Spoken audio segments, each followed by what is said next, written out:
Si on dit qu'en toute chose, il faut considérer la fin, une fois de plus, et particulièrement cette fois-ci, on considère la fin. Il y a la fin des cours, puis il y a la finalité des cours.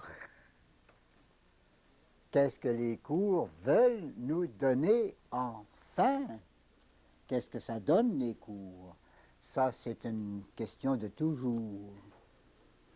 Mais il y a la finale aussi, qu'il faut essayer de préciser comme ça a été fait, là, puis ça va continuer de se faire. Bon, alors nous sommes au cours numéro 55, et c'est l'union transformante, 7e demeure. Déjà, la dernière fois, nous avons vu 2 pages et demie de ce cours, c'était des préliminaires, pour éviter la confusion entre mariage spirituel, dont on parle facilement, et union transformante, dont on parle moins souvent. Puis en fait, c'est la même chose. Ce sont les 2 faces de la même chose. Si on dit mariage spirituel, c'est le côté phénoménal, phénomène, plusieurs phénomènes de belles choses qui arrivent et puis qu'on aime à décrire. Une belle entrée, hein, dans un état nouveau. Et si on parle d'union transformante, c'est justement l'état nouveau dans lequel on entre en 7e demeure. Si vous voulez, c'est les 2 faces de la même chose.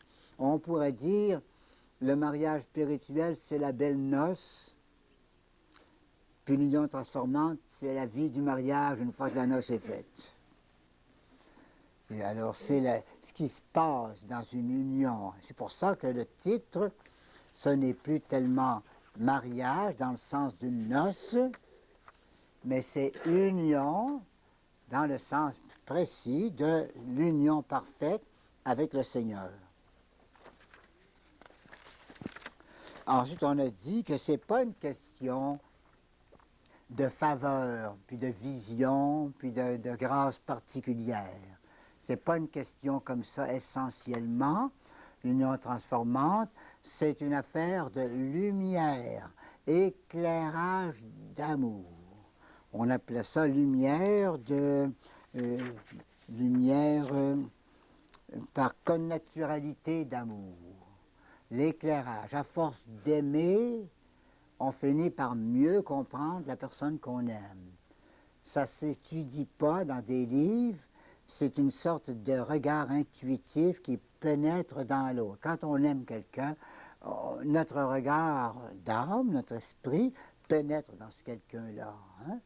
Puis on devine des choses que les autres ne voient pas. Hein? On dira par exemple, je le connais, tu sais. Je le connais bien, tu sais. C'est un gars qui ne fera pas ça. Mais il va faire telle chose. Tu as pris ça, je le sais. Je le sais.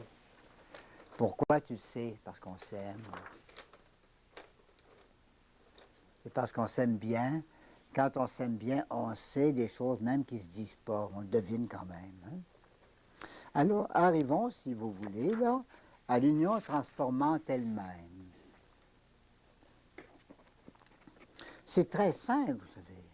Puis une fois de plus, mais particulièrement ce soir, je voudrais que ça saute aux yeux, là, que la vie spirituelle, c'est pas un paquet de choses extraordinaires, mais que plus on s'approche du Seigneur, plus c'est simple, très simple. Notion générale, la définition, vous allez voir, c'est simple comme tout. L'union transformante n'est pas cette union naturelle réalisée par la présence d'immensité.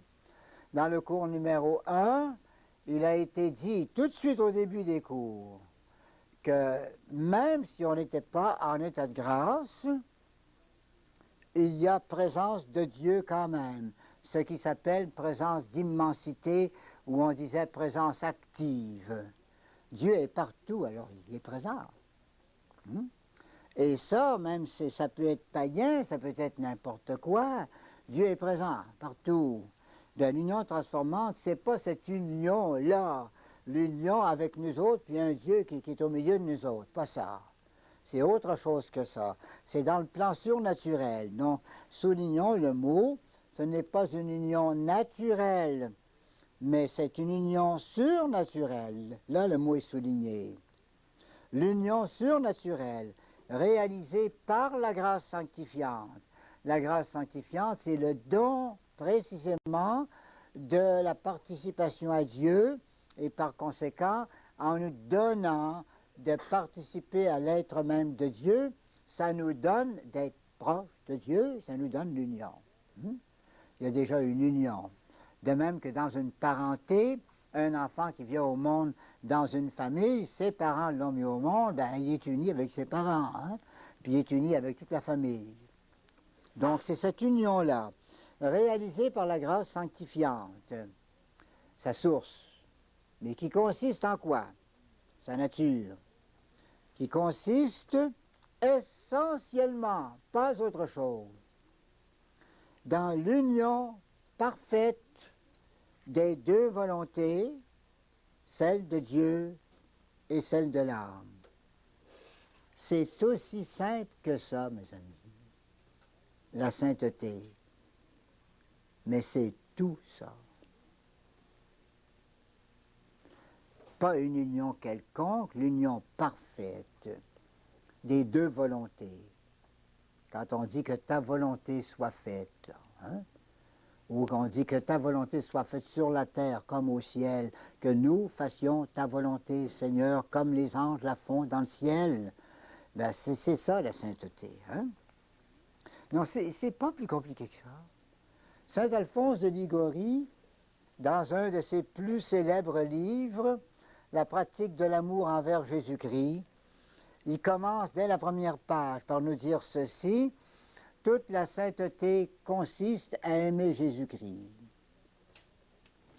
Et la perfection de cet amour de Jésus-Christ consiste à faire en tout et partout la volonté de Dieu comme Jésus-Christ l'a faite.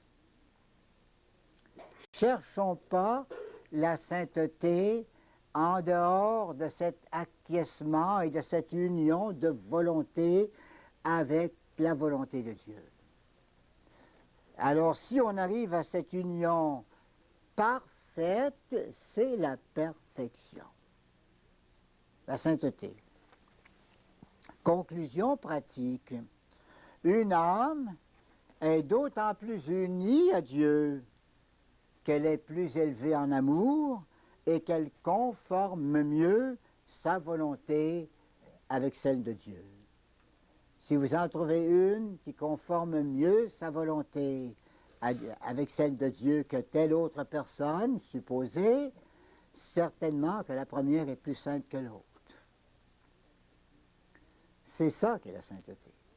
Conformer en tout et partout sa volonté à celle de Dieu. Une autre conclusion pratique, l'âme dont la volonté est totalement conforme et semblable à celle de Dieu, cette âme est en même temps totalement unie et transformée en Dieu, c'est l'union transformante. Alors, voici un critère, un signe, un test qu'on voudrait facile. Il est facile en théorie, en pratique, vous allez voir, il y a un petit point faible, quand même. Il faut juger par les faits. Juger, notre Seigneur a tellement parlé de ça, hein?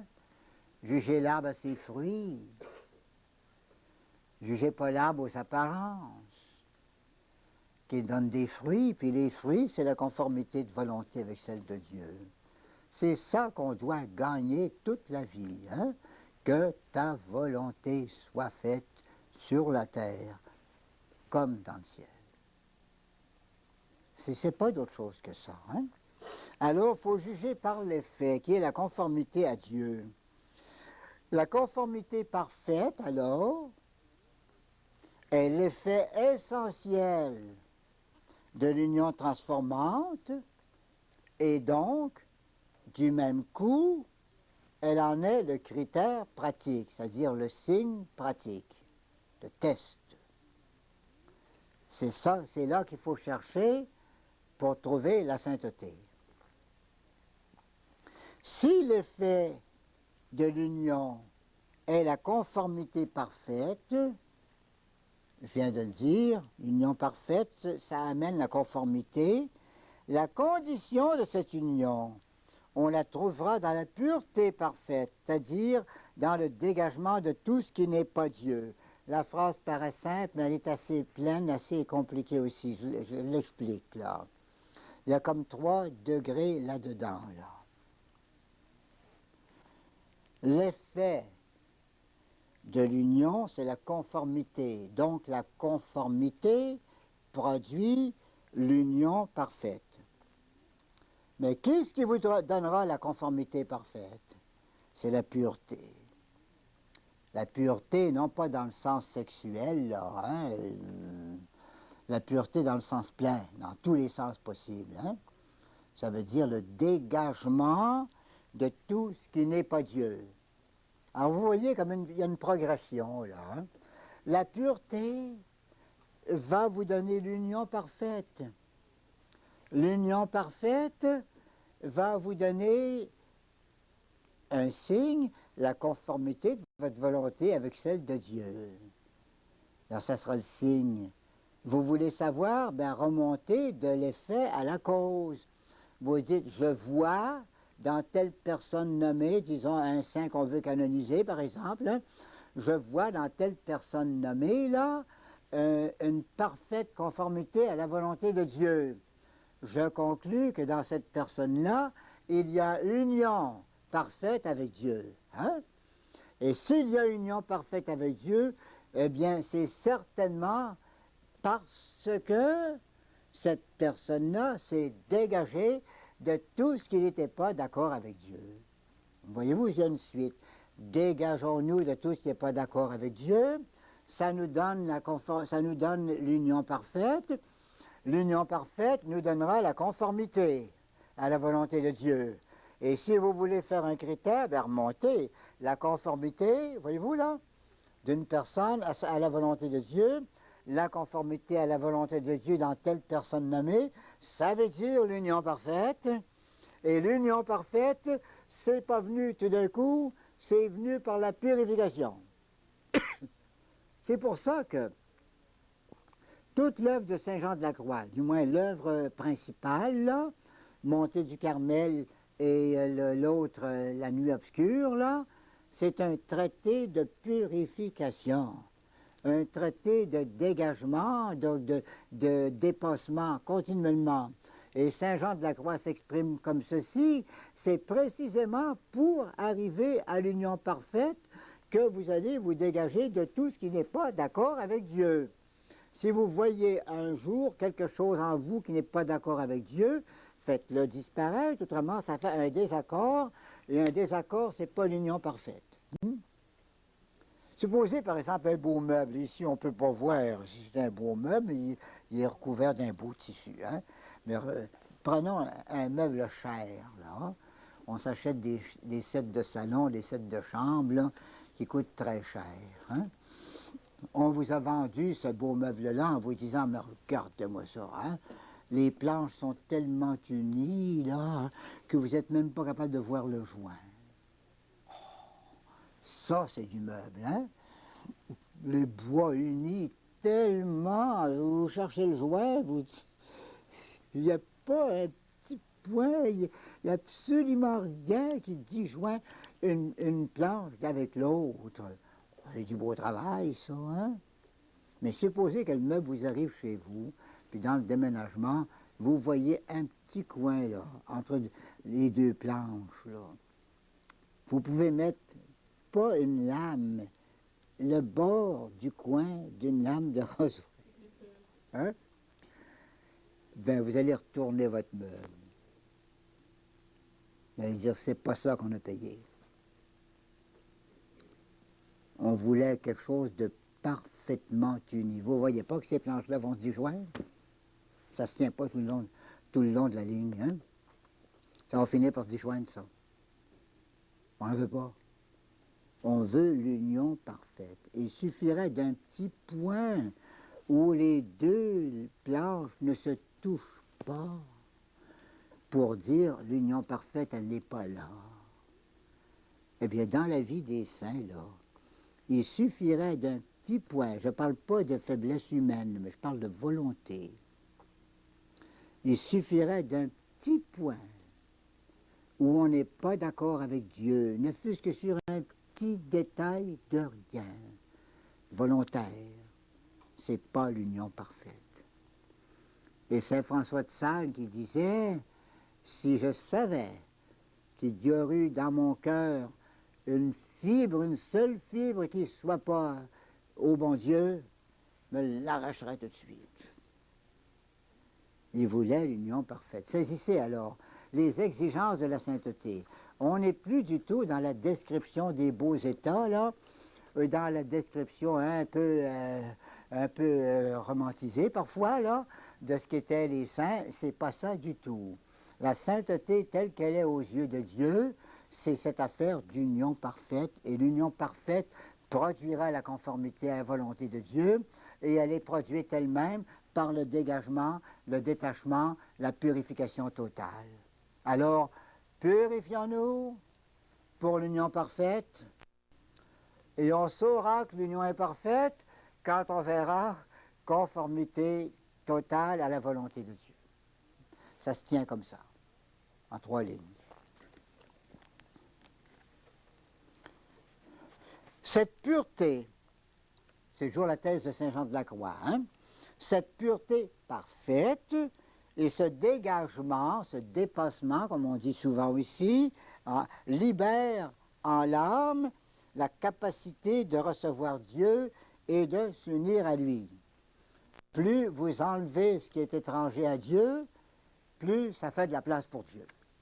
C'est clair. Hein? L'important pour chacun, au point de vue pratique, est de réaliser sa capacité totale en parvenant à la pureté qu'elle exige. Donc l'ambition de chacun devrait être de se dégager tellement. Et ça, c'est les 7 demeures. Une après l'autre, un dégagement nouveau qui arrive. Hein? Alors c'est ça, l'ambition de chacun devrait être d'accomplir ce dégagement, ce détachement total, degré par degré, demeure par demeure, jusqu'à ce que ce soit vraiment total. Hein? Et qu'on puisse dire, franchement, toute ma capacité réceptive, elle est à la disposition de Dieu. Il peut donner tout ce qu'il veut maintenant. Il n'y a pas un petit coin dans mon cœur qui n'est pas à lui. Vous voyez, la sainteté, c'est pas n'importe quoi. C'est ça. C'est simple, mais c'est tout ça. C'est une condition pour arriver à la transformation parfaite. On se transforme pour autant qu'on enlève ce qui n'est pas d'accord avec Dieu. Et à mesure qu'on en enlève, on devient semblable à Dieu. Puis si vous enlevez tout, bien vous avez une ressemblance parfaite. Hein? C'est ça la sainteté. C'est aussi donc un travail d'ascèse à entreprendre. Et c'est toute l'ascèse proposée par Saint Jean de la Croix dans sa montée du Carmel. Mais malheureusement, pour notre curiosité, la capacité présente, c'est-à-dire la paix actuelle de l'âme indiquant la possession d'un bien. Vous dites, par exemple, j'ai l'âme en paix, je ne vois absolument rien dans mon cœur, dans mon âme, qui puisse être en désaccord avec Dieu. Et la preuve, c'est que j'ai l'âme en paix. Il y en a qui disent qu'il pourrait mourir. J'aurais pas peur. J'ai fait tous les sacrifices voulus, puis encore actuellement, ma conscience me dit que c'est fait. Et puis, vois-tu, comme c'est beau, c'est beau, hein? Purification complète. Donnez-vous pas le diplôme trop vite.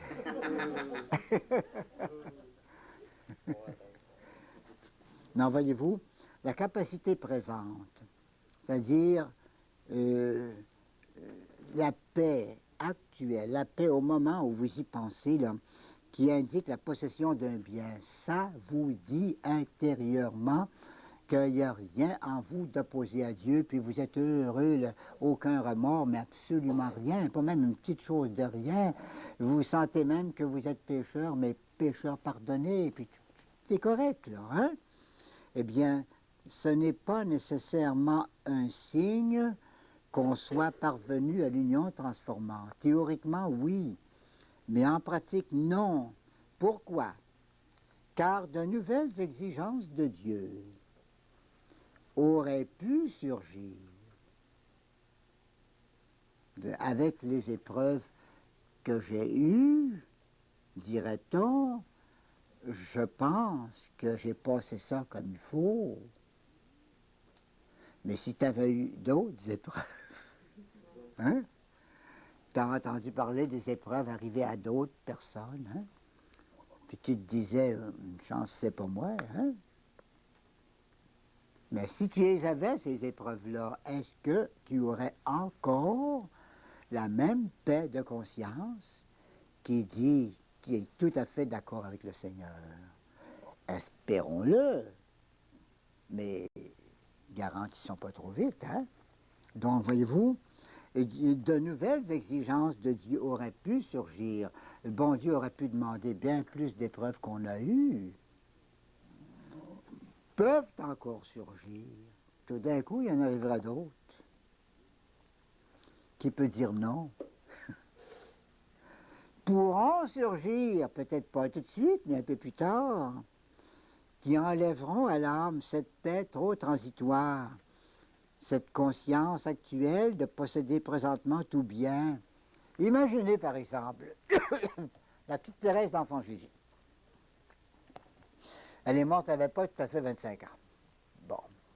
Imaginez Thérèse de l'Enfant Jésus qui aurait vécu comme Thérèse d'Avila, 67 ans. Comment ça aurait tourné? Je pense bien qu'elle n'aurait pas baissé. Je pense pas, hein? Elle était partie pour monter, puis ça montait vraiment, mais tout de même, c'est pas pareil. Elle n'a pas eu les épreuves, par exemple, des fondations de la Grande Thérèse.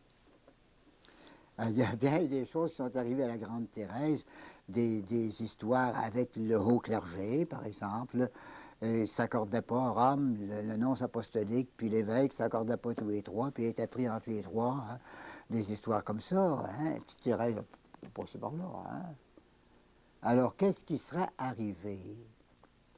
À supposer qu'elle aurait vécu encore, dans, disons, encore une quarantaine d'années, là, hein? Et puis qu'elle aurait eu d'autres épreuves qu'elle n'a pas eues, hein? Est-ce qu'elle aurait fait aussi bonne figure qu'elle l'a faite à 24 ans? Nous autres, on le sait maintenant, parce que l'Église s'est prononcée que sa sainteté, c'était une sainteté authentique. Mais on ne peut pas tous dire ça, hein? Puis on pourrait dire, si c'était moi, là. Et puis, même il y en a plusieurs qui ont dit, j'aurais aimé ça mourir à tel âge, il me semble que j'étais correct. Là, j'aurais fait pas mauvaise figure pour arriver de l'autre bord, là, hein? Et puis, peut-être qu'on a vécu encore 35, 40, 50 ans depuis ce temps-là. Alors, ça peut changer de figure des fois, hein? En vieillissant puis en avançant. C'est pourquoi le fait de dire aujourd'hui, il me semble, la main sur la conscience, avec la paix dans mon cœur, il me semble qu'il n'y a absolument rien en moi qui s'oppose à la volonté de Dieu, même en de toutes petites choses. Théoriquement, ça serait vrai, hein? Mais en pratique, ça ne l'est pas. À cause de toutes sortes d'imprévus. Hein? Alors, il faut chercher d'autres critères, des critères positifs. On va en trouver trois. Et si on trouve ces trois critères-là ensemble, avec en plus ce qu'on vient de dire, là, le fait d'accomplir continuellement la volonté de Dieu, si donc on retrouve les trois critères positifs ensemble, avec tout ça, ben, on a vraiment le portrait d'un saint ou d'une sainte. Quels sont ces critères positifs? Plénitude transformante de la grâce. Deuxième, présence dominatrice, non, pas ça. Identification au Christ Jésus, page 9. Et enfin, non, c'est tout. Le Saint-Esprit avant ça, oui. Présence dominatrice du Saint-Esprit dans l'âme. Et puis, présence de l'Esprit Saint. Plénitude de la grâce, présence de l'Esprit Saint, identification au Christ Jésus. Mettez ça dans une âme d'une façon assez évidente, avec en plus l'évidence de l'acceptation continuelle de la volonté de Dieu. Vous avez là pas mal l'image d'un saint ou d'une sainte. Alors allons-y pour les détails. Vous allez retrouver dans ce cours ici, là, beaucoup de choses qui étaient déjà dites dans le cours numéro 1. Il y avait tellement de choses dans ce cours numéro 1. Et c'est difficile que vous ayez tout retenu continuellement. Mais peut-être qu'on peut faire un petit retour en arrière. Hein? D'abord, plénitude transformante de la grâce. Avec le temps et la grâce, il s'est fait une régénération spirituelle et une transformation complète de l'âme par l'amour. Régénération, ça veut dire renaître. Hein? Vous vous rappelez la phrase de Jésus à Nicodème. Si tu ne renais, si tu ne viens pas au monde une deuxième fois, hein, tu n'auras pas part au royaume de Dieu. Alors là, c'est fait, ça. Non seulement on est né à la grâce, mais on dirait qu'on est rené. C'est tout rajeuni, c'est tout refait, ça. La grâce a retrouvé une fraîcheur qui frappe maintenant. On est rendu au triomphe de la grâce sanctifiante, laquelle, ayant envahi l'âme complètement, l'âme et ses facultés, il l'a rendue toute divine et Dieu par participation. Vous avez le mot là, il est écrit avec des traits d'union. Hein? Dieu par participation. On n'est pas devenu le bon Dieu, on n'est pas devenu un morceau du bon Dieu, on est devenu tout le bon Dieu, mais par participation. On participe à l'être de Dieu et on participe à l'activité divine, l'activité de Dieu. Alors ça, c'est le travail de la grâce, mais c'est donné en semence. Hein? Mais voici que maintenant, après un certain nombre d'années et d'efforts et de grâce, cette semence a produit et la régénération est brillante, elle est faite maintenant, s'épanouit. C'est le triomphe donc de la grâce sanctifiante. Elle a fini par faire son œuvre au complet. Elle a rendu l'âme toute divine, car elle l'a envahie complètement. Toute l'âme est envahie par Dieu, et tout Dieu, toute l'âme plutôt, est devenue Dieu, mais Dieu par manière de participation. La grâce, reprenons ces idées du début, la grâce de notre baptême est une participation réelle à la vie divine. Oublions jamais ça, c'est très bien trop oublié, même dans une certaine prédication religieuse. On ne dit pas assez. On ne dit pas assez. La grâce sanctifiante, c'est une participation réelle à la vie divine. On dira peut-être, oh, vous devenez ami de Dieu. Ben oui, mais comment ami de Dieu? Ami de Dieu parce que vous participez à sa vie. Ami de Dieu parce que vous avez reçu une participation à la vie même de Dieu. Ah, ça, c'est la vérité. Hein? Donc, une participation réelle à la vie de Dieu, la vie divine. Cette vie divine, au baptême, entre en nous dès le baptême, établit son siège dans la substance de l'âme, substance ou essence, dans le centre là. Ça veut dire l'âme elle-même, qui est une substance.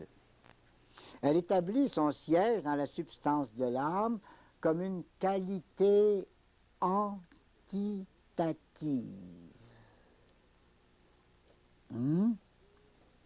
Qualité de l'être. Et prend possession des facultés par des vertus infuses. Qu'est-ce que c'est qu'une qualité entitative?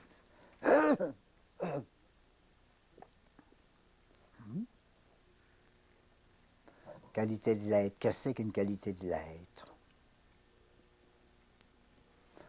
C'est du plus à être. De l'être, on a un certain degré d'être quand on vient au monde. On peut développer son être. On peut développer son être, disons, intellectuel, moral, physique. Et tout ça, ce sont des qualités de notre être. Mais des qualités qui sont de notre être. C'est entitatif. Ça fait partie de notre être. Vous avez un exemple. Je l'ai déjà donné dans un autre cours. Une personne, disons, c'est bien permis de penser ça, hein? Elle est très jolie, elle paraît très bien. Belle personne. C'est une qualité entitative. C'est plus d'être belle que de ne pas l'être. Hein? Certainement que c'est plus. Hein? Alors, il n'y a plus d'être dans une personne, toute chose égale d'ailleurs. Hein? Toute chose égale d'ailleurs, il n'y a plus d'être dans une personne belle que dans une personne pas belle. C'est comme quelque chose de plus dans son être. Hein? Je suppose que maintenant, cette personne-là, elle chante très bien, chante magnifiquement bien. Ce sera une qualité opérative. Elle ne lui donne pas de l'être, ça. Mais c'est une qualité dans ce qu'elle fait, dans ses opérations. Dans ce qu'elle fait, elle a une certaine qualité que d'autres n'ont pas. Il y en a qui ne sont pas capables de chanter ou de chanter bien. Elle, elle peut. Donc vous voyez très bien ensemble des qualités de son être et des qualités de son agir. Hein? Alors la grâce est une qualité de l'être, la grâce sanctifiante. Et elle va s'emparer des facultés par les vertus, qui sont, eux autres, des qualités de l'agir, pour mieux agir. Infuse elle-même, la grâce divine, elle pénètre en nous comme un corps simple,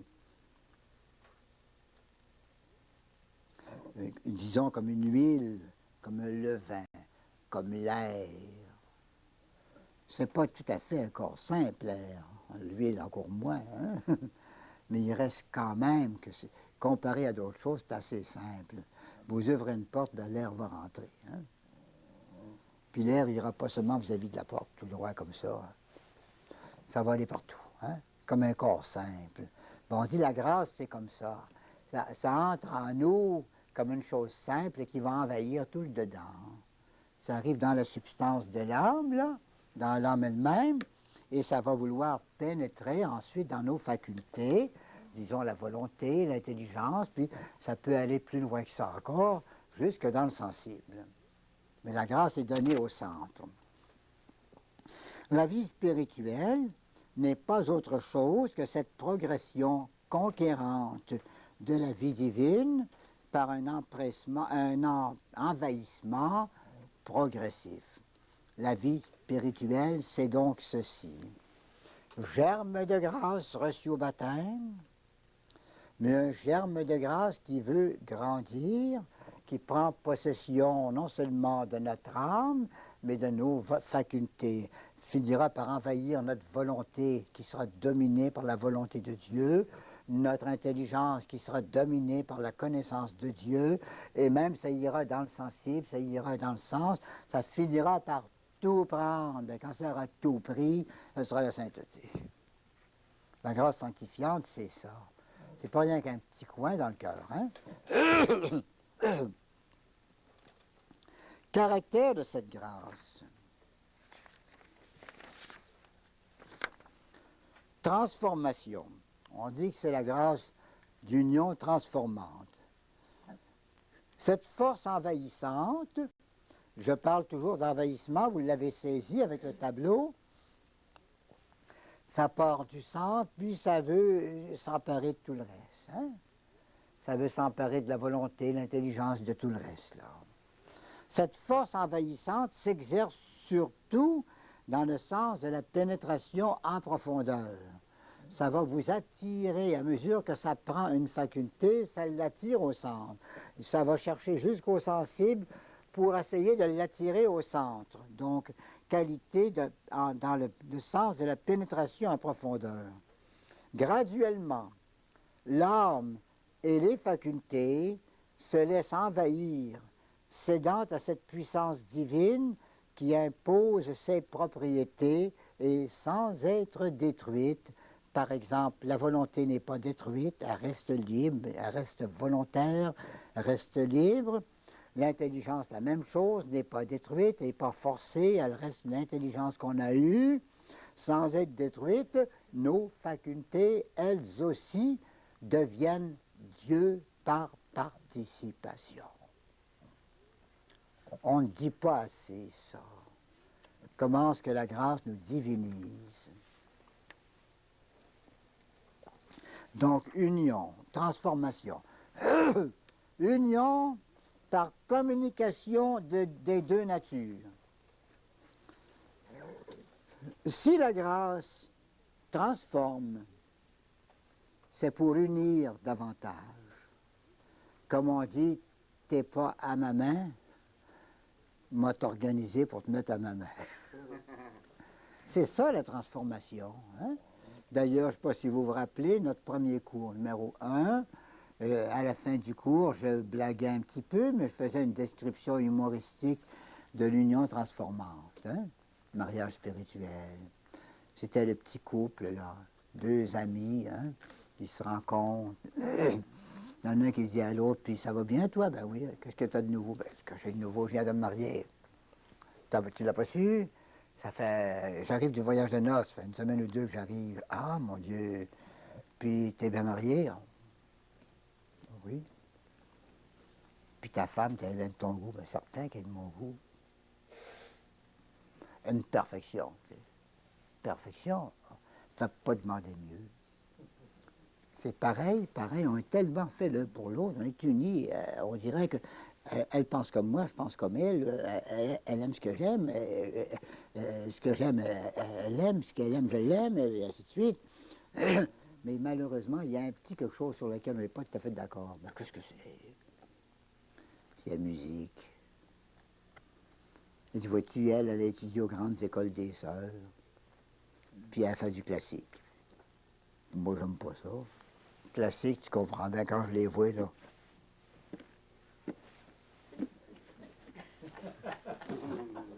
Oh, parlez-moi pas de ça. Moi, ce que j'aime, c'est quand ça brasse, hein? Mais vois-tu, c'est pas grave, hein? C'est pas grave, c'est un jour ou l'autre, là, on va s'arranger, hein?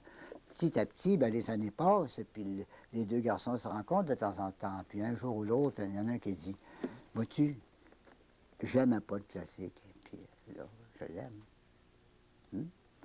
Elle aime pas le populaire, mais là, elle écoute bien. Et ainsi de suite. Alors, ils ont fait des transformations. Pourquoi des transformations? Par l'amour. L'amour les a obligés à se transformer. Mais vous avez le sens de l'union transformante.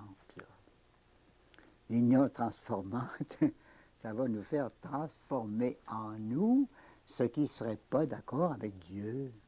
Comme les gens qui disent, j'aime bien notre Seigneur, tu l'aimes bien gros, mais entre nous autres, il y a des drôles d'idées, notre Seigneur Jésus-Christ. Mais qu'est-ce que tu veux dire? Ben ouais. Il dit, lui, quand on l'attaque, on le frappe sur une joue, il présente l'autre joue. On lui arrache son manteau et il donne sa tunique avec. Penses-tu que je vais faire ça? Ah ben, je te comprends, mon vieux. Mais quand tu seras capable de le faire, tu seras transformé. Puis les saints, ben, c'est ça qu'ils font. Ils en sont venus à être assez transformés pour vivre exactement comme notre Seigneur l'a demandé. Hein? Tous les sacrifices voulus. Puis vous voyez, le mot sacrifice, là, c'est les dépassements. C'est les détachements, c'est les demeures. Tout simplement. La grâce, donc, transforme pour unir. Il veut nous avoir à lui. Alors, comme on n'est pas, on est trop rugueux, trop rude, ben, il va te polir un peu, puis après ça, on sera unis. Hein? Alors, c'est pour s'unir davantage à nous. Car cette grâce est amour, Dieu est charité. Et la propriété essentielle de l'amour, c'est d'unir. L'amour établit une communication étroite entre les êtres aimés. Il réalise une compénétration.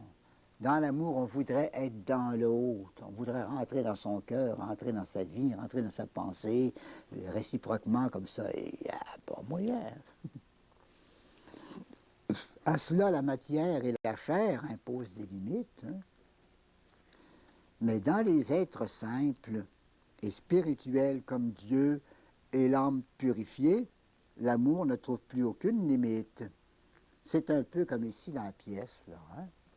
Vous avez deux êtres qui se compénètrent parfaitement. La lumière et l'air. Toute la pièce est remplie d'air, et toute cette pièce remplie d'air est remplie de lumière. C'est deux êtres très différents, mais on n'est pas pour avoir une division. Ici finit l'air, puis là commence la lumière. Hein? C'est deux êtres qui se compénètrent. L'amour, ça veut ça. Ça voudrait enlever toutes les barrières. S'il y avait un moyen, Seigneur, de passer tout entier en vous, comme s'il y avait moyen que vous passiez tout entier en moi. Bien, tant qu'on n'est pas d'accord avec Dieu sur certains points, il ne peut pas passer tout entier en nous. Parce qu'il va trouver des coins où on n'est pas d'accord. Mais si on arrive par, justement, je disais tantôt, le dépassement, là, la purification, si on arrive à faire disparaître tout ce qui n'est pas d'accord, il va tout prendre la place. C'est certain. Puis alors, ça sera ça, la transformation. Ça sera nous avoir fait moins capables de contenir Dieu, d'accueillir Dieu, et de là à plus capables de le faire. Maintenant, faisons attention ici. L'âme est en Dieu, Dieu en elle, ça c'est vrai. Mais faisons attention, la grâce, c'est pas le bon Dieu. La grâce, c'est pas un être infini, la grâce, c'est une création. Je parle de la grâce sanctifiante. C'est le chef-d'œuvre de Dieu. Je le disais aussi dans le cours numéro 1. La plus belle chose que Dieu, dans son activité, a faite, c'est la grâce sanctifiante. C'est même plus beau que la Vierge Marie. Car si la Vierge Marie est si belle, tota pulchra es, c'est pas à cause de son corps ou de son intelligence humaine. C'est à cause de sa grâce, plena gratia. Salut pleine de grâce. La beauté de Marie, elle est dans la grâce sanctifiante qui réside en elle. Alors c'est le plus grand chef-d'œuvre de Dieu. Et c'est la même sorte de grâce que nous recevons. Dans des degrés moins hauts que la Vierge Marie, on ne la dépassera pas, certain. Hein? Mais c'est la même nature, c'est la même chose, c'est le même trésor, le même chef-d'œuvre de Dieu qui vient en nous dans la grâce sanctifiante. Donc la grâce est une création de Dieu. C'est une participation créée, mais à la nature de Dieu. Et c'est un mystère, évidemment. Par cette création, Dieu a trouvé moyen de nous faire vivre sans se morceler lui-même, là, de nous faire vivre exactement ce qu'il vit lui-même. C'est ça la grâce. C'est le chef-d'œuvre de Dieu, la capacité qu'il a faite là, qu'on puisse le vivre, lui, sans être lui. Comme je le disais tantôt, on sera lui, mais par participation. Tout lui, pas un morceau, mais par participation. C'est notre participation qui n'est pas égale. Il y en a qui ont une participation plus grande à Dieu. Donc la grâce est créée pour l'âme. Elle est donnée à l'âme. Elle appartient à l'âme, mais elle reste distincte de Dieu. Ce n'est pas un morceau de Dieu. Elle nous est donnée quand même pour unir l'âme à Dieu, l'unir à son principe, Dieu lui-même. Pour nous unir à lui, il a fait la grâce qui est de même nature que lui. Alors, comme c'est de même nature, amour des deux côtés, amour non participé en Dieu, amour participé en nous, mais la même sorte d'amour. La seule différence, c'est que lui, c'est vrai, vrai, vrai, puis nous autres, c'est participé. Hein? Vrai participé. Hein? Alors, c'est de même nature, et alors ça va se rejoindre. Ça veut se rejoindre. Comme l'enfant qui naît de ses parents, il y a la vie de ses parents en participation. Et c'est ce qui explique qu'un enfant, malgré ses petites fredaines, il revient toujours à ses parents. Puis les parents descendent aux enfants, parce que c'est la même nature. La même participée. Hein?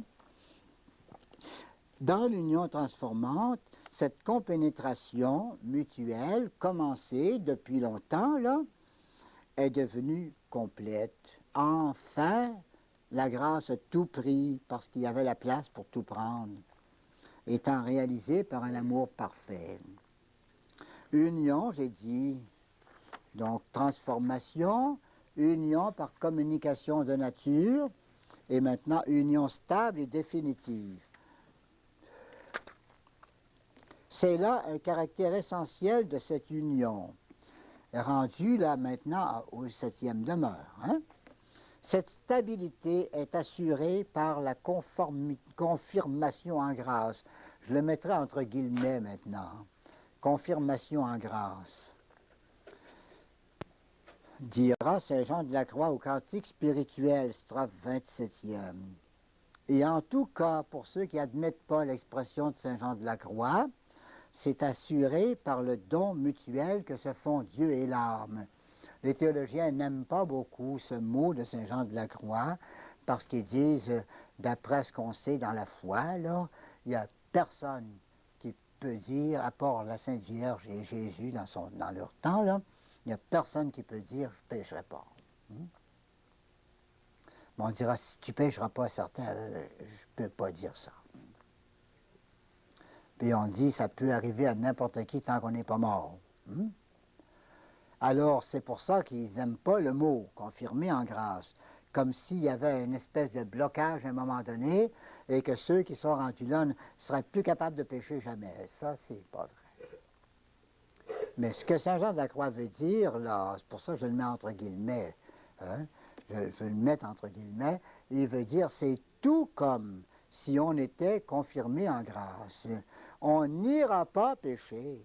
Il n'y a pas de danger qu'on aille pécher, on est bien trop unis.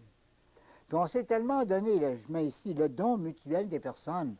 Quand on dit que lui a tout donné, Seigneur, puis que nous, on a tout donné au Seigneur, bien comment tu veux, il ne nous reste plus rien. On ne se reprendra pas. Donc, en pratique, c'est comme une confirmation en grâce. Hein? Et ça se dit quand même. On peut le dire avec Saint Jean de la Croix, avec la nuance que je dis là. Hein? Pour ne pas se faire trop critiquer par les théologiens. En tout cas, le don mutuel. Cette stabilité, maintenant, est symbolisée et illustrée par le symbolisme du mariage, qui comporte une union indissoluble dans le don mutuel des personnes. Évidemment, ce n'est pas si garanti que ça, le mariage. Ça devrait l'être. Ça devrait l'être. On cherche dans la nature humaine un exemple d'union supposée indissoluble. Puis comme on ne trouve pas d'autre chose, ben on dira le mariage mystique. Ça veut dire une union avec le Seigneur, une union où il n'y aura pas de séparation. Évidemment, ça reste humain, le côté mariage. La comparaison est toujours un peu boiteuse, hein? Mais quand même, c'est vrai que dans le plan nature, là, on ne trouve pas d'union, d'exemple d'union qui assure une stabilité comme le mariage le fait, hein, le mariage normal. Là. Cette stabilité, en tout cas, repose sur la transformation totale. Si on n'est pas pour, si on doit ne pas pécher, c'est parce qu'on est transformé. Si on n'était pas transformé, on pourrait passer à nos affaires d'il y a 30, 40 ans, 50 ans. Puis dire, je vais m'amuser dans ce temps-là, je vais passer le temps comme dans ce temps-là, mais on est transformé. Si on est transformé, ben, on a changé de goût. Si on a changé d'idée, on a changé d'orientation, on a changé complètement tout, on est transformé, hein? Alors, on n'ira pas changer tout d'un coup. Comme on dit des fois, il y en a qui ont peur de se donner, ils diront, oui, mais vous savez, théoriquement, hein, ça se peut toujours que même si on vit en état de grâce, même on fait des sacrifices, tout d'un coup, on ira faire un péché, tout d'un coup, et puis qu'on tomberait mort tout de suite après, là. Allons, là. Exagérons pas ça, là. Hein? Notre Seigneur a dit, l'arbre tombe du côté où il penche. Si vous penchez toujours du côté du bon Dieu, quand bien même qu'il arriverait un coup de vent qui ferait balancer un peu du mauvais côté, il penche habituellement du côté droit, il va tomber du côté droit. Il ne faut pas exagérer ces expressions qui théoriquement seraient vraies. Hein? Il y a toujours possibilité de tomber dans le péché. On donne des exemples. Si les anges sont tombés dans le ciel, bien, il n'était pas dans le ciel. Il ne serait pas tombé s'il avait été dans le ciel. Parce qu'il aurait vu clair. Non. Alors, voyez-vous, c'est ça. L'union ici n'est plus réalisée par une touche passagère, comme aux fiançailles, mais par un contact permanent, toujours uni. Les comparaisons de Sainte Thérèse. Sainte Thérèse nous parle de l'eau du ciel qui tombe dans un ruisseau et ne fait plus qu'un. Elle parle aussi, ah, c'est beau ces choses-là, les belles comparaisons qu'on trouve là, dans la nature. Un filet d'eau qui va se perdre dans la mer, c'est le pauvre petit filet, puis il va tomber dans l'océan, puis il va être chez eux dans la mer. Pas plus perdu que ça. Moi, j'emploie souvent la comparaison de la goutte d'eau. La petite goutte d'eau qui tomberait, supposez qu'elle serait toute seule en l'air, là, tomberait sur l'océan. Elle va participer à la vie de l'océan. Elle va être chez elle dans l'océan. Mais vous me direz, oh ben, il n'y a plus de goutte d'eau dans l'océan. S'il n'y a pas de goutte d'eau, comment ça se fait qu'il y a de l'eau? L'eau, c'est fait avec des gouttes, gouttes et gouttes et gouttes et gouttes, hein? Des gouttes qui s'accumulent. Hein? Alors, une goutte qui est tombée dans l'océan, elle n'est pas disparue, elle n'est pas évaporée, elle est en cours de l'eau, elle est en cours elle-même, puis elle descend. Puis elle va connaître tout ça, les profondeurs de l'océan, les courants de lumière, les courants, les mouvements de la mer, tout ce qui passe là-dedans. Elle va vivre là-dedans, pauvre petite. C'est si petit, mais ça participe à tout.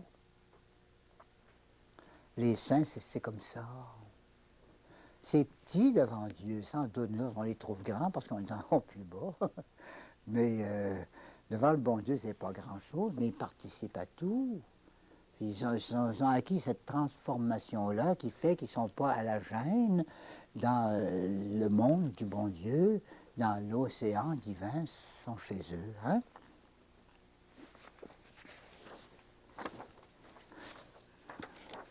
Cette union présente des états différents.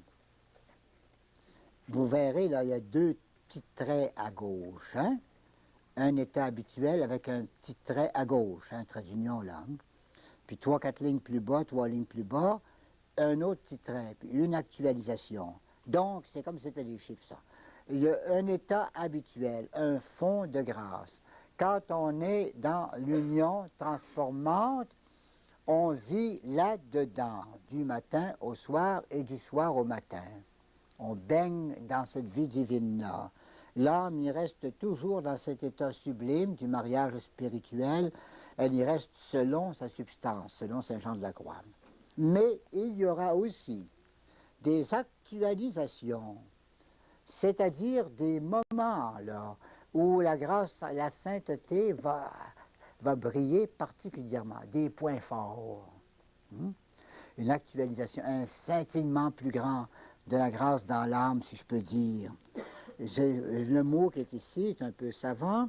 Une influence présente de cette union et de Dieu lui-même sur l'activité des facultés, accompagnée habituellement d'une prise de conscience plus vive de la réalité de cette union et de ses effets. Ça veut dire qu'étant un saint, là, toujours dans la sainteté, il y aura des temps forts où tel moment il jouira de sa sainteté. Là, la clarté divine, il en vivra davantage. Puis après ça, ça retombe, je ne dis pas mort, mais plus uni, plus ordinaire. Hein? Si vous voulez, des fêtes dans son union. Comme le mariage, c'est la même chose tout le temps.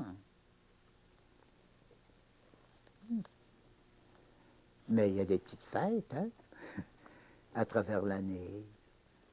Il y a la fête du papa, la fête des mères, il y a la fête des enfants, il y a différentes fêtes, fêtes patronales, il y a les fêtes où on est content de souligner qu'on est marié, et puis qu'on est toujours heureux, et ainsi de suite, là. Bien, dans l'union transformante, il y aura des choses comme ça, certains moments forts, là, où ça va briller davantage. Par exemple, la vision intellectuelle de la Sainte Trinité, qui habituellement est générale et confuse, eh bien, à certains moments, ça s'actualise et ça devient plus brillant, pour un moment ou l'autre. Ou encore, les réveils du Verbe au sein de l'âme, on a vu ça déjà 2 fois. Dans les fiançailles, puis un peu avant, dans le cours 44e. Donc, la stabilité de l'amour, ça ne veut pas dire uniformité. C'est comme si on parlait d'un mariage humain, et si on disait, vois-tu, c'est un mariage très stable, il ne faudrait pas conclure que c'est bien ennuyant, puis que c'est toujours du pareil. Hein? Ils ont des belles journées, puis ils ont des journées un peu plus de fête et d'autres différentes. Hein? L'Esprit Saint met en mouvement les vibrations glorieuses de sa flamme. Enfin, l'union transformante, une fois réalisée en l'âme, n'arrête pas les progrès de cette âme. Ah oui, ça, il faut bien penser ça. Que même si vous arrivez au 7e demeure, là, il ne faut pas penser que vous avez fini de grandir. Au contraire, vous allez grandir encore davantage. Prenez des âmes comme Conchita, au Marie de l'Incarnation, qui ont vécu 40 ans une, puis 42 ans l'autre, dans l'union transformante. C'est déjà très beau d'arriver à l'union transformante, au mariage spirituel, l'union transformante, puis de mourir comme ça. Hein? Alors, c'est magnifique. Mais pensez pas que dans les 40 ans qu'ils ont vécu en plus, là, qu'ils n'ont pas progressé, ces hommes-là. Ça devenait de plus en plus beau, leur vie d'union avec le Seigneur. L'union transformante devient comme une union ordinaire par rapport à d'autres effets de la transformation.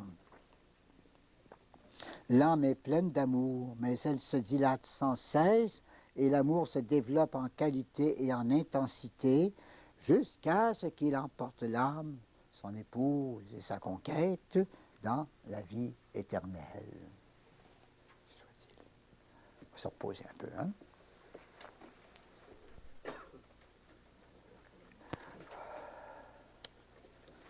Alors, deuxième test ou deuxième critère positif, présence de l'Esprit Saint.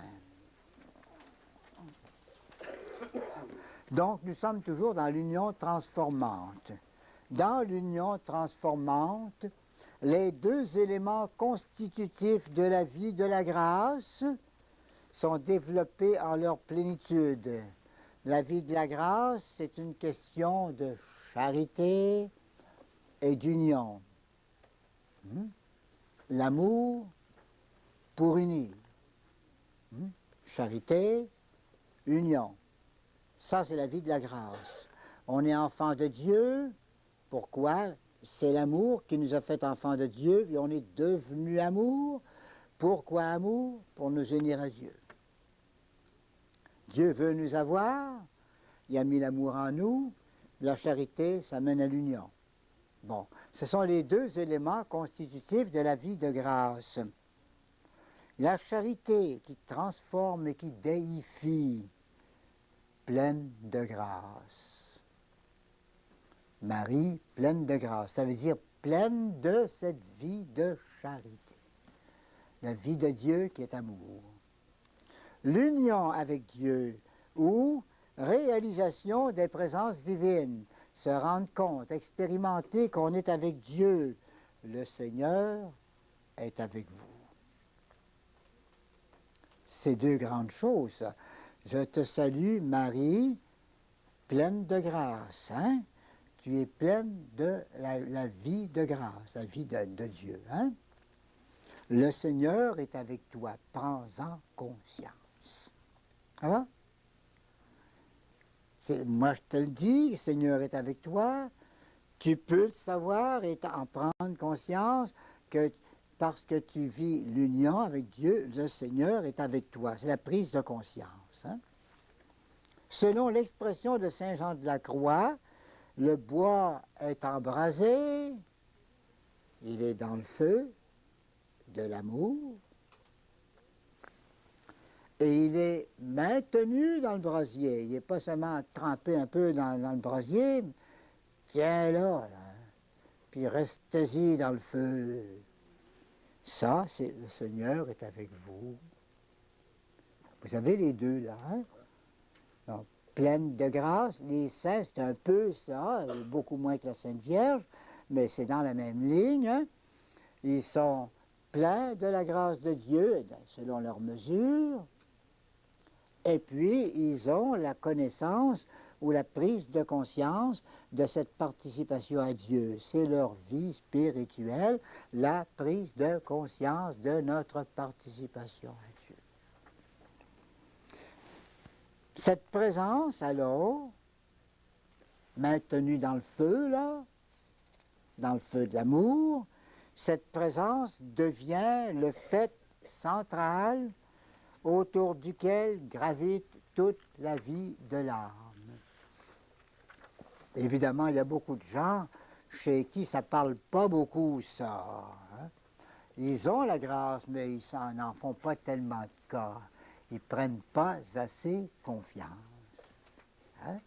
Mais si quelqu'un a développé tellement sa vie de grâce, là, en même temps qu'il s'est développé, il va prendre une conscience plus grande de cette vie-là.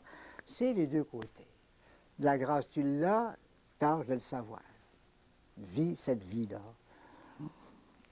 Alors, il s'agit d'une chose qui a été dite dans le cours numéro 1 ici. Ça revient presque mot à mot, en grande partie du moins. La présence du Saint-Esprit dans l'âme, encore un signe de sainteté. Distinguons, on l'a fait dès le cours numéro 1, présence active et aussi présence objective. J'ajouterai tantôt que cette présence active et objective, elle devient une présence dominatrice. Ça sera du nouveau. Donc, présence active. Dieu, j'ai fait allusion tout à l'heure. Dieu est partout, par son infinité qui ne connaît pas de limite. Dieu est illimité. Ne trouvez pas des limites à Dieu, ne trouvez pas des termes, ne trouvez pas des mesures, il n'y en a pas. Hein? Il est partout. Il n'y a rien qui peut l'encercler. Il est partout. Cours numéro 1. Parler de présence divine, c'est le numéro 1 aussi, c'est-à-dire, c'est dire une relation de Dieu avec sa créature. Une présence, c'est une activité de Dieu. Dieu est présent quand il crée le monde. Il est présent à la création du monde. Dieu est présent quand il gouverne le monde. Il est là dans le gouvernement des astres, du soleil et puis de tout ce qui existe. Hein? Toute l'activité de Dieu, ça je répète ici une chose que j'ai dit 2 fois déjà, puis je tiens beaucoup à cette idée-là, parce qu'elle est belle, très théologique, et ça donne l'idée qu'on ne patauge pas en théologie, là. On ne dit pas n'importe quoi. Toute l'activité de Dieu appartient à la nature divine. Nature, pas personne. Toutes nos activités de n'importe qui, ça réfère à la nature. Moi, si je peux faire ce soir un acte proprement humain, c'est-à-dire conceptualiser et expliquer, c'est très humain, c'est parce que j'ai la nature humaine. Puis si vous pouvez avec moi conceptualiser, puis suivre le raisonnement, la suite des développements, c'est parce que vous avez la nature humaine. Donc l'activité d'une personne, ça dépend de sa nature. Alors, il n'y a rien qu'une nature dans Dieu, il n'y en a pas 3. S'il y avait 3 natures, une nature pour le Père, une nature pour le Fils et une nature pour le Saint-Esprit, ça ferait réellement 3 dieux, et ça c'est absolument faux. Il n'y a qu'un Dieu. 3 personnes, si vous voulez, certainement 3 personnes, mais une nature.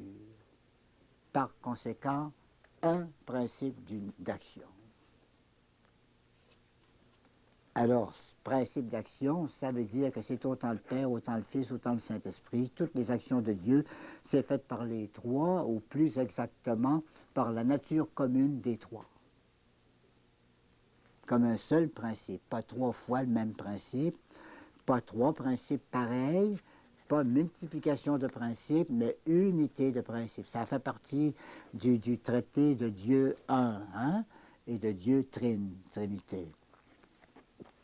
Telle ou telle forme de son activité, par exemple la sanctification, une forme d'activité de Dieu, ou un autre exemple, la création, une forme de l'activité de Dieu, ou encore l'ordonnance de tous les éléments créés, le globe, la terre, tout ça, là, hein? Telle ou telle forme de son activité, on l'attribue par appropriation à une personne divine en particulier. On peut le faire, mais c'est une attribution par appropriation.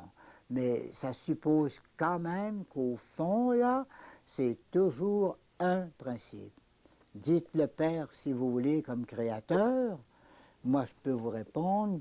Dans la messe, vous verrez un texte qui dit « Le Fils, par lui, toutes les choses ont été faites ». Puis vous verrez ailleurs un texte qui se répète souvent « Viens, Esprit créateur ». Veni créateur, c'est ça, hein?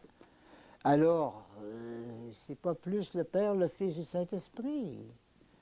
C'est Dieu un qui fait ça, hein? Mais pourquoi est-ce qu'on l'attribue à une personne en particulier? Pourquoi est-ce qu'on attribue, par exemple, la création au Père puis la sanctification à l'Esprit? C'est en faisant une appropriation. Ça veut dire en trouvant que ça lui convient. Saisissez, là? On dit, c'est les 3, je le sais que c'est les 3. Mais j'aime ça, moi, dire que c'est le Saint-Esprit qui nous sanctifie. Pourquoi j'aime ça? Parce que ça lui va bien. Il est le Dieu d'amour. Il est le nœud d'amour entre le Père et le Fils. Par conséquent, si je dis ça, ça lui va bien au Saint-Esprit. Voyez-vous le sens du mot appropriation, là? Je trouve que ça serait pas mal propre à lui, au Saint-Esprit, hein? Puis alors, vu que je trouve que ça lui serait propre, je lui attribue. Je dis, disons donc que c'est le Saint-Esprit qui sanctifie. Au fond, c'est les 3. Ça va?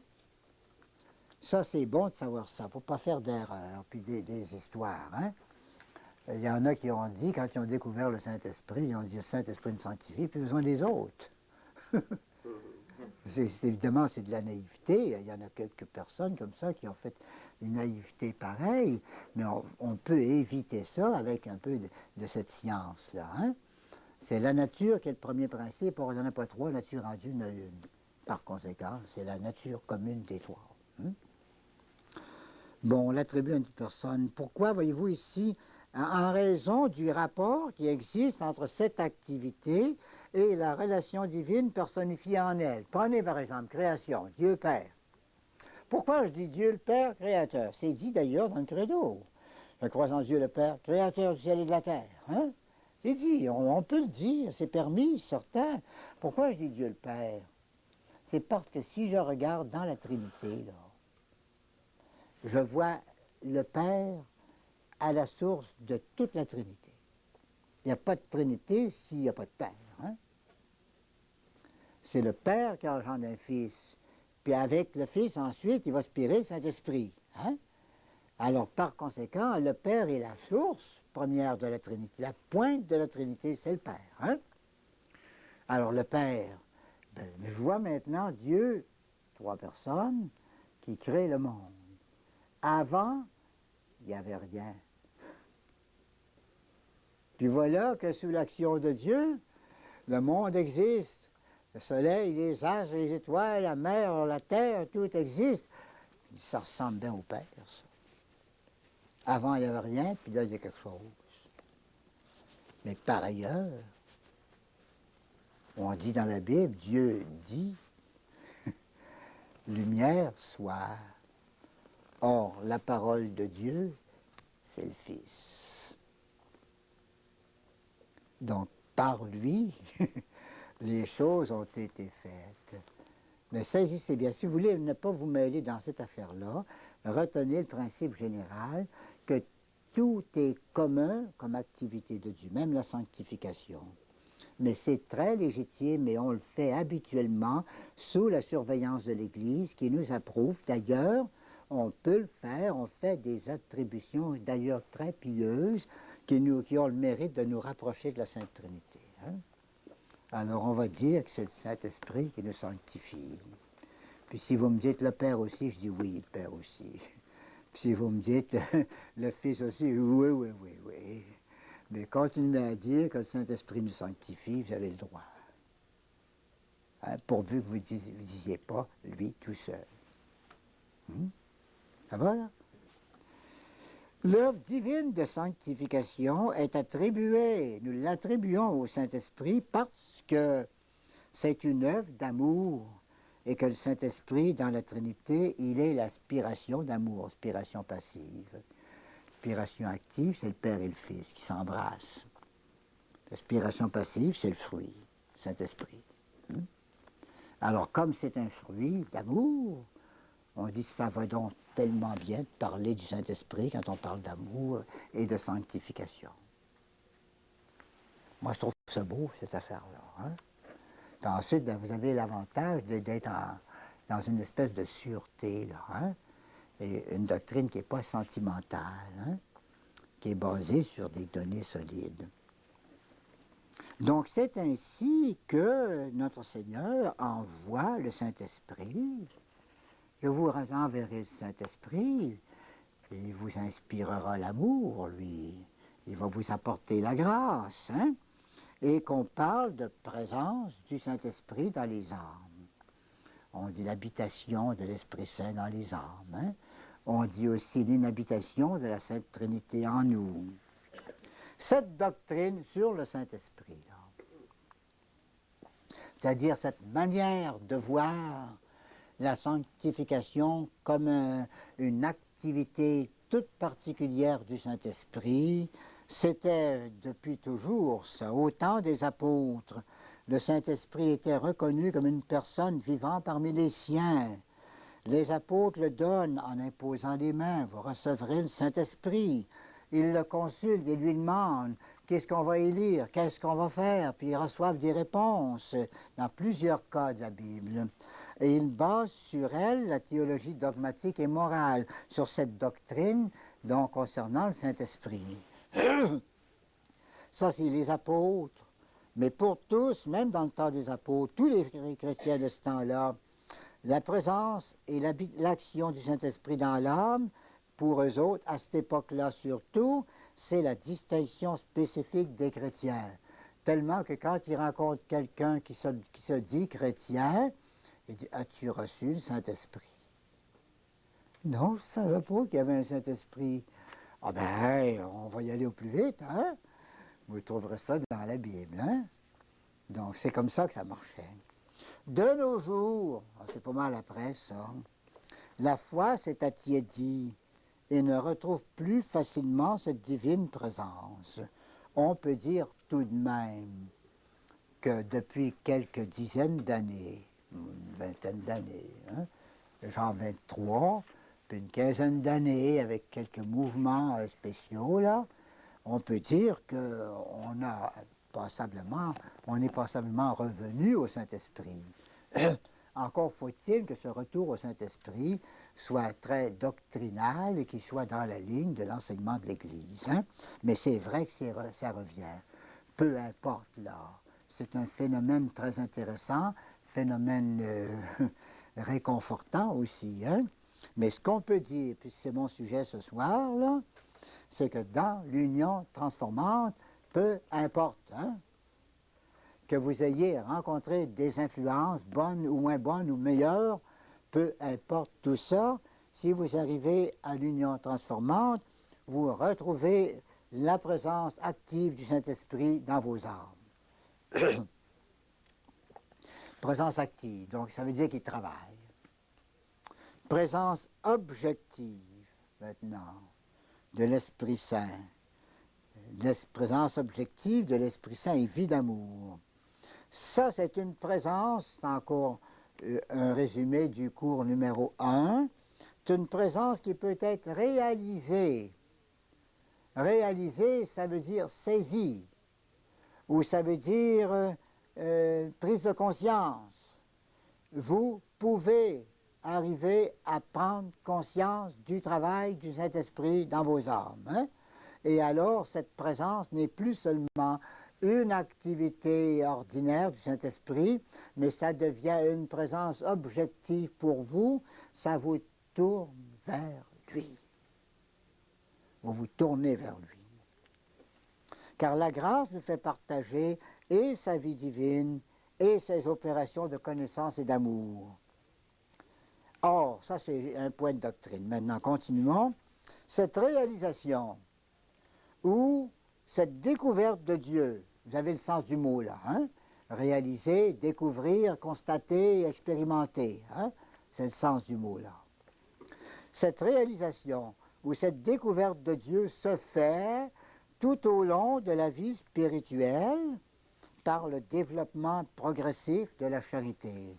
À mesure que vous progressez dans la charité, à mesure aussi, vous pouvez prendre conscience de cette présence du Saint-Esprit en vous, présence de grâce. Hein? Par exemple, aux 3 premières demeures, 1, 2, 3, où on vit encore très, très peu intérieurement, dans le sens, là. Hein? L'âme ne dispose que de la grâce ordinaire et des efforts de ses facultés, efforts de foi ou que sais-je, d'espérance. Hein? Alors on ne réalise pas grand-chose dans les 3 premières demeures, à moins que quelques-uns nous y fassent penser. Évidemment, on ne réalise pas habituellement. Il y a des gens de 2e demeure, là. Hein? Habituellement, ils ne réalisent pas ça, qui sont venus par le Saint-Esprit, pas tellement. Hein? Mais si on fait un gros sermon là-dessus, ils vont dire c'est bien vrai. Hein? Puis ils vont l'oublier ensuite. Hein? Un peu toute cette masse de chrétiens, même pieux, là, hein? Ils ne réalisent pas trop. De temps en temps, on chauffera un peu, une belle fête, un grand sermon, et puis ils vont oui, c'est correct, là, puis je dépêche d'oublier. 4e demeure, ça change, là. D'ailleurs, vous avez vu en détail ces demeures-là. Hein? La présence divine, maintenant, se révèle à l'âme par les flots savoureux qui enchaînent les facultés, spécialement la volonté. Ça, vous avez vu ça dans le cours 34, et ça s'appelait « quiétude », contemplation de quiétude. Cinquième demeure. C'est le cours 34, ça, 4. Cinquième demeure. La grâce d'union. Il y a deux choses dans la cinquième demeure. Il y a l'union de volonté. Ça veut dire qu'on est habituellement soumis à la volonté de Dieu de façon assez régulière, même définitive, mais il y a la grâce d'union. C'est ce que j'ai appelé la petite extase noire, là, tu sais, partir dans le noir. Pendant une demi-heure, vous ne savez pas ce qui est arrivé, vous n'avez pas compté une demi-seconde seulement, c'est une demi-heure que votre montre marche. Qu'est-ce qui s'est passé pendant ce temps-là?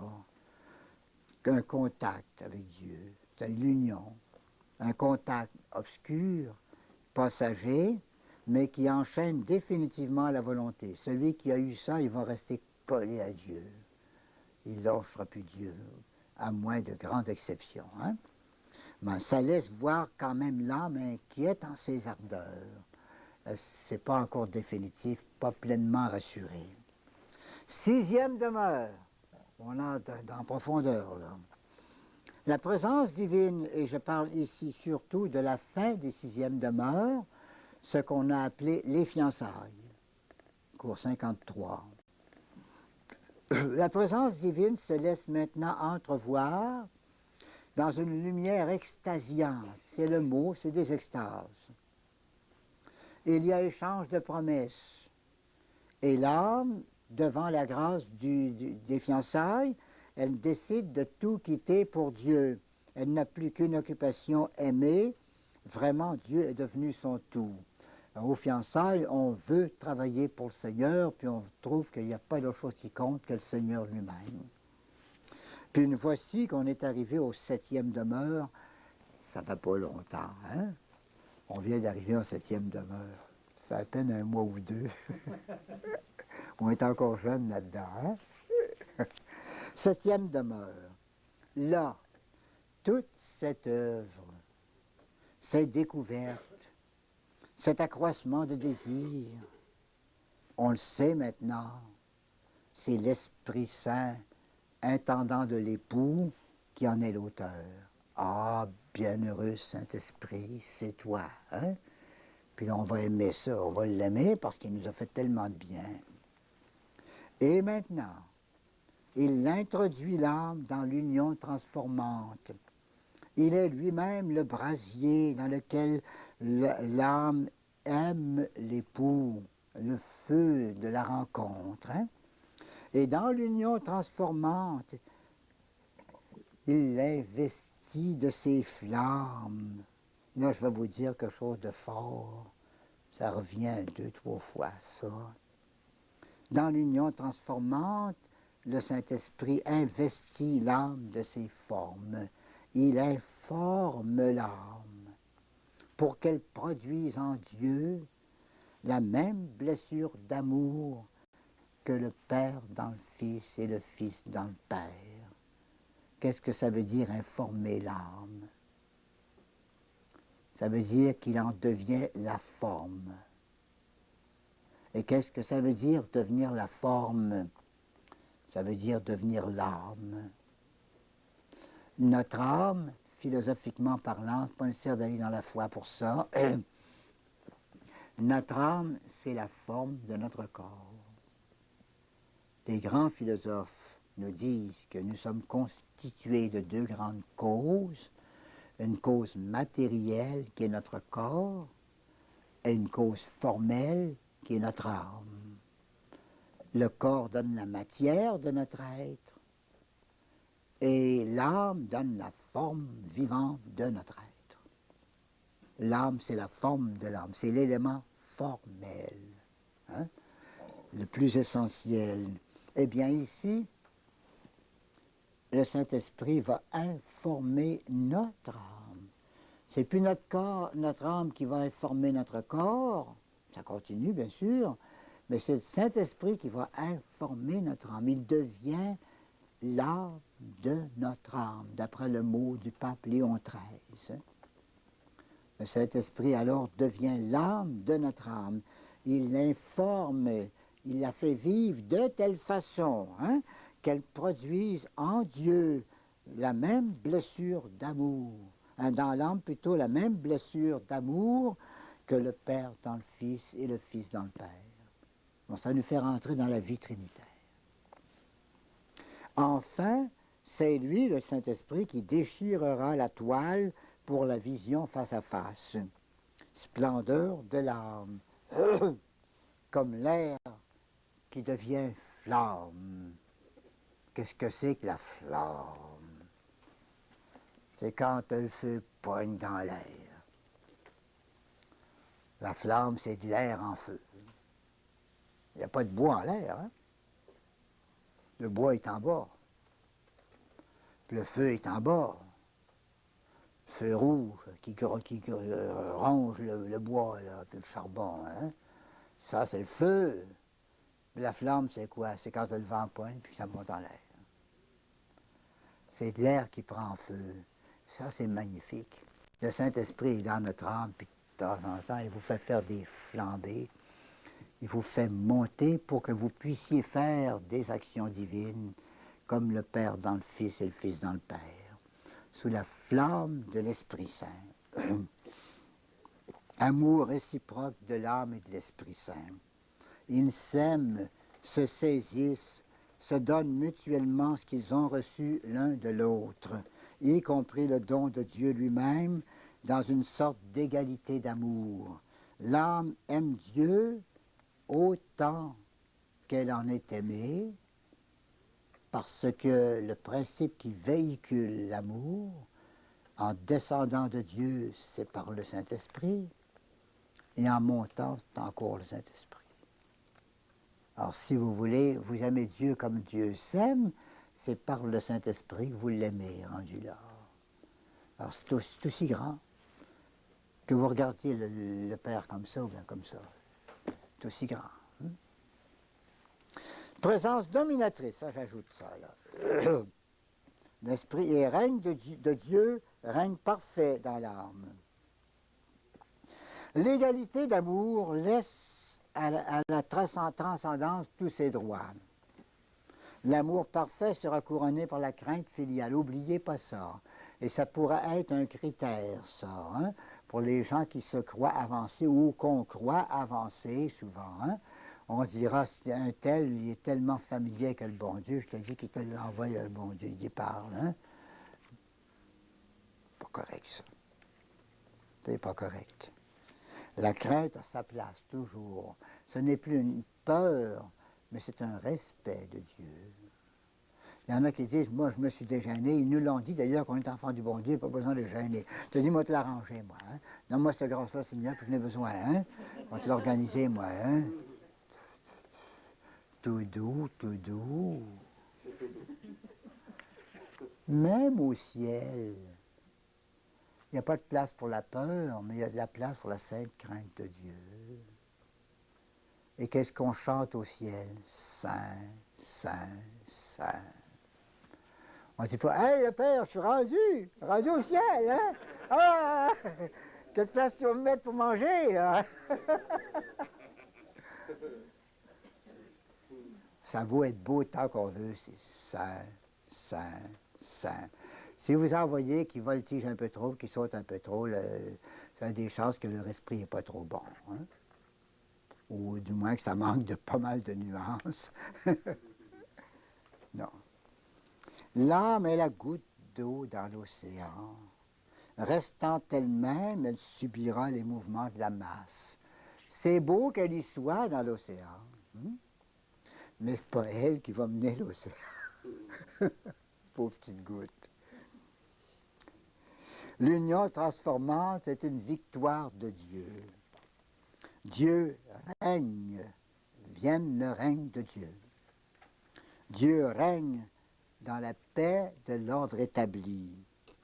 À l'intérieur de l'âme, c'est la paix parfaite. Quant à l'extérieur, on se demande, dans quelle mesure Dieu règne-t-il sur l'extérieur dans la vie des saints? Parce que tout est saint comme on le voudrait. En théorie, Dieu règne sur tout.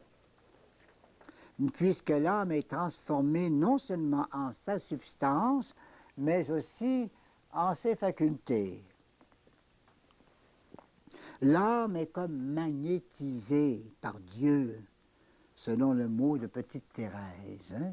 On parlait de magnétisme, d'hypnotisme, puis de choses. On disait dans ce temps-là surtout le mot magnétisme. Le magnétisme. Là. Autour de l'école, moi j'ai connu ça quand j'allais à l'école. Je suis un petit peu plus jeune que Sainte Thérèse d'Enfant Jésus, mais c'était la même époque. Hein? On sortait de l'école, là, puis il y avait des vieux bougres, des espèces de bougres, là, qui guettaient les petits gars pour nous montrer toutes sortes de mauvais tours. Hein? Puis ils disaient, plante-toi là, m'a te magnétisé. Encore moi des yeux, m'a te magnétisé. Hein? Puis, quand tu vas être magnétisé, tu vas faire tout ce que je voudrais. Puis c'est arrivé, ça, j'en ai vu, moi. Mais quand même, j'ai essayé un jour de magnétiser un chat. Hein? un gros matou. Vous êtes sûr que je ne recommencerai pas. Mais pensez pas, moi, d'être fort comme ça. Je le regardais dans une cave, un sous-sol. Je le regardais, puis je le regardais. Tout à coup, il commence à se brasser. Il va me sauter dans la face. J'ai eu juste le temps de me reculer. Oh là là! Je l'avais magnétisé. Alors on parlait de ça. Puis Sainte Thérèse d'Enfant Jésus, qui était maîtresse des novices, les petites filles, les postulantes, puis racontaient toutes ces affaires-là. Puis elle disait, mais ça tue du bon sang, mais mes sœurs, qu'est-ce qui se passe dans le monde? Quelle sorte d'abus c'est ça, hein? Tout de même, quelques jours plus tard, elle a réfléchi à son affaire. Puis elle a dit, savez-vous, là, j'aimerais ça, moi, être magnétisé, si j'étais magnétisé par le bon Jésus, qui me regarderait, puis je ferais toute sa volonté, tout le temps, tout le temps. Ça, j'aimerais ça. C'est bon, quand même. Et c'est un résultat, évidemment, venant bien à point pour l'apostolat, qu'on soit séduit par Dieu comme ça. Le petit cantique, pendant ça pourrait dire, tu m'as séduit, hein? Et je me suis laissé séduire, là. Hein? Il y a quelque chose de bien vrai là-dedans. Hein? En pratique, distinguons. Si un saint, une sainte est dans l'union actualisée, c'est-à-dire dans les temps forts de son union transformante, là, hein? À ce moment-là, tout est sous le contrôle de Dieu. Tout est saint dans tout ce qu'il fait. Si l'union n'est pas actualisée, c'est-à-dire le temps fort est passé, les facultés et les puissances restent ce qu'elles sont par nature. Dès lors, on peut distinguer, tout mouvement volontaire vient certainement de Dieu, puisque la volonté est toute à Dieu, mais il peut rester beaucoup de réflexes qui échappent à ce contrôle de Dieu. C'est ce qui explique que même chez les grands saints, même dans leur vieillesse, on observe des imperfections surprenantes. Il peut y avoir plusieurs raisons. Hein? Une raison, souvent, c'est la fatigue. Parfois, moi, j'ai connu un cas, là, il passait pour un saint, le bon saint homme, là, hein? Mais il n'était pas endurable. Mais je crois, moi, que ça pouvait être une question d'artériosclérose, hein? Qu'il ne pouvait plus rien endurer physiquement, nerveusement. Alors, à certains moments, il n'était pas endurable du tout. Hein? Tout le monde continue à dire que c'est un vieux saint. Hein? Mais il n'y en a pas beaucoup qui voulaient l'endurer. Mais ça, c'est malade. Hein? C'est malade. Mais il peut arriver aussi quelque chose que le Seigneur permet encore, quelques petites misères de tempérament, tu sais. Quelques petits points, des petites choses comme ça, où on dirait c'est bien un saint, mais t'as vu, hein? Pas un saint, t'as fait, non. Parlons pas trop vite, hein? Il y a des petits défauts qui paraissent encore. Hein? Bon. En résumé, ce triomphe de Dieu s'affirme surtout par une unité réalisée dans les profondeurs. C'est la réalisation de l'œuvre voulue de Dieu. Une aspiration ardente et paisible de l'Esprit Saint dans tout l'être, un amour toujours plus grand et plus fort contre tout ce qui s'oppose à ses désirs. C'est devenu, vous savez, qu'on est sous la souveraine dépendance de Dieu. Hein? Souveraine liberté de l'âme sous cette emprise de l'Esprit Saint. Parce que elle est très libre parce que toutes ses volontés vont au Seigneur. Elle se trouve libre. Quand on est libre, on fait ce qu'on veut. Hein? Alors, elle est très libre, elle va faire tout ce que le Seigneur veut, c'est là qu'elle a mis sa volonté. Hein? Dieu est pris dans son jeu. Il veut faire des enfants de Dieu, qu'ils respectent leurs droits d'enfants de Dieu. Ça avait beau pas commencer, Seigneur. Seigneur qui a commencé. Hein? Maintenant, un troisième trait, on va aller plus vite, quoiqu'il y aurait de belles choses à dire. Sous le titre Identification au Christ Jésus, il existe un très beau petit livre du père De Jager, du père De Jager, J-A-E-G-H-E-R, un jésuite. Maintenant, ça fait déjà du temps, ça. Je ne sais pas si vous le trouverez. C'est un petit livre de 80 pages à peu près. Le seul défaut, c'est qu'il n'est pas assez long, parce que c'est magnifique comme doctrine. Hein? C'est ceci. Hein? L'identification au Christ Jésus, c'est l'expression et l'œuvre la plus parfaite de l'union transformante. Le dernier chef-d'œuvre de l'union transformante, c'est de nous transformer dans le Christ Jésus. Au 4e, 5e et 6e demeure, l'humanité du Christ disparaît dans l'épanouissement des contacts substantiels avec la divinité. Ça veut dire ça que pendant ces demeures-là, 4, 5, 6, là, il y a beaucoup de contemplation. Hein? Et dans une contemplation, on ne pense pas en détail à l'humanité du Christ Jésus. On pense à la présence de Dieu. Mais, alors, on est, comme conséquence, c'est que dans les états contemplatifs, on a vu ça déjà, même dans le cours numéro 4, dans les états contemplatifs, on ne peut pas facilement se faire des représentations de Jésus, puis lui parler avec des phrases, puis en faire son compagnon, comme dirait Sainte Thérèse, hein? Le bon Jésus qui nous accompagne. On ne peut pas le saisir, parce que c'est la nuit qu'on vit. Dans la nuit, l'âme ne voulait que purification, spiritualisation. Elle ne pensait qu'à la divinisation d'elle-même. Elle ambitionnait d'ailleurs, elle n'était pas seule maîtresse là-dedans, c'est la grâce qui tirait tout. Hein? Elle oubliait que le Christ n'est pas seulement la lumière et le moyen qu'il faut utiliser, mais qu'il est le terme de la perfection à réaliser. Ce n'est pas seulement un chemin, Jésus, c'est le terme. C'est le chemin vers le Père, mais il est tellement proche du Père. Hein? Dès que vous avez, d'ailleurs Saint Jean le dit, hein, dès que vous croyez que Jésus est Fils du Père, vous venez d'entrer dans le mystère du Christ et vous êtes rachetés. C'est la foi dans le mystère du Christ qui nous sauve, hein, qui est notre entrée dans le salut réalisé au Calvaire. Hein. Alors c'est une chose magnifique ça, mais on ne le sait pas. On pense toujours la vie spirituelle comme un chemin. Si je peux arriver. Si je peux arriver. D'ailleurs, l'Évangile prête un peu à cela lorsque Jésus dit « Je suis le chemin ». Dans un cours ou deux, j'ai parlé du pont. C'est un pont qu'il faut traverser sur un abîme. C'est un chemin. Jésus a dit « Je suis le chemin ». Il a dit aussi « Je suis la porte ». Il a dit qui entre par cette porte en moi, il a accès vers le Père. Ouvrez la porte qu'est Jésus-Christ, et ça débouche sur le Père. La sainteté, c'est ça. C'est d'arriver au Père. Hein? Alors, mais seulement, on l'oublie. Quand on est pris dans la nuit du sens, quand on est pris dans toutes sortes d'autres problèmes de tentation, d'épreuves de tout genre, puis qu'on tombe ensuite dans la nuit de l'esprit, qui est encore pire que la première, on ne pense pas à tout ça. On dit, si je peux arriver à faire mon chemin, puis à me rendre. Puis on parle de cheminement, puis on parle d'avancement, on parle d'obstacles à surmonter, puis ça va venir, ainsi de suite. On oublie qu'on est rendu. Il suffirait d'ouvrir les yeux, ouvrir la porte au Rédempteur, dit le pape. Hein? Au 7e demeure, la flamme d'amour lui révèle et lui fait réaliser, c'est-à-dire prendre conscience du Christ Jésus. Elle ne pense plus à se diviniser. Elle laisse le Christ s'incarner en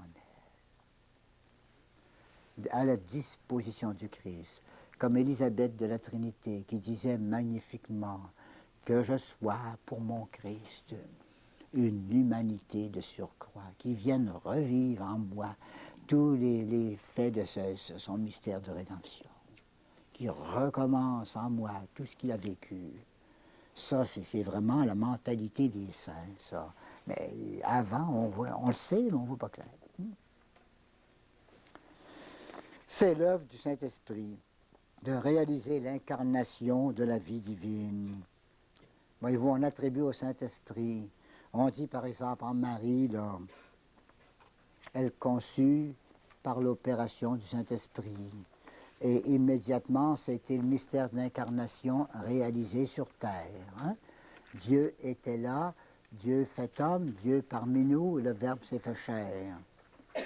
En nous, dès le baptême, le Saint-Esprit nous fait de nous des sujets à la grâce filiale, nous rend capables de recevoir la grâce de fils, nous faisant à même Jésus-Christ, fils adoptif du Père, comme lui, il est fils naturel de Dieu. Dans la contemplation infuse, il nous donne la ressemblance du Verbe. Dans l'Eucharistie surtout, il donne non seulement la grâce du Verbe, mais la chair et le sang de son humanité, réalisant ainsi l'union de l'âme avec le Christ et l'unité de l'Église. En somme, la vie divine en nous, c'est la vie du Christ. Elle procède de lui. Elle nous unit à lui pour constituer une réalité nouvelle qui s'appelle le Christ total. Nous sommes tous ensemble le Christ total.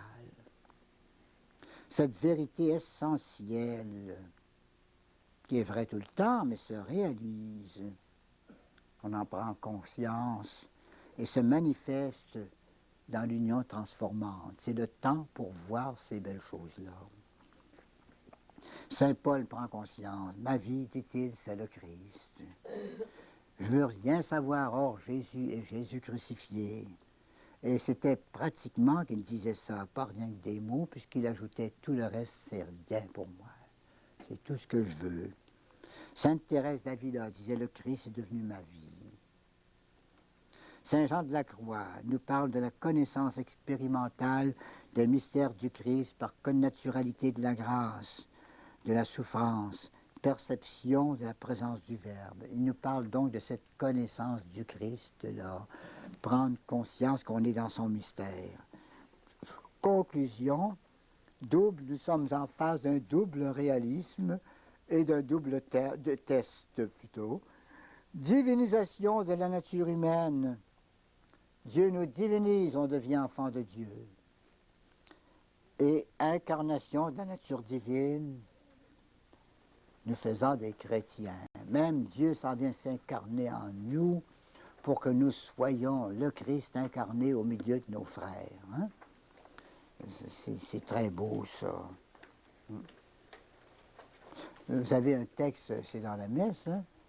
Veuillez nous donner une part à la divinité de celui qui a pris part à notre humanité. Hein?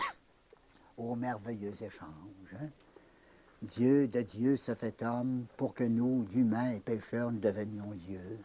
C'est les grands mystères de Dieu, ça. Alors, vous voyez, on est appelé non seulement à vivre des belles choses dans le fond de notre âme, mais à en prendre conscience avec une gloire, une joie incomparable. Je dis le mot gloire, là, et je pense à Sainte Thérèse d'Avila, qui à certains moments disait, hein, « Oh, ce que j'ai reçu cette journée-là, oh, ça c'était glorieux, ça, oh, c'était glorieux. » Elle répète souvent des mots comme ça. Sa grâce la rendait comme glorieuse, elle était fière d'appartenir à un mystère de Dieu. Ben, c'est ça la vie divine, la vie chrétienne, vécue en perfection. Amen. Alors la prochaine fois, ça sera un grand cours. C'est petit aujourd'hui, c'est un petit cours aujourd'hui.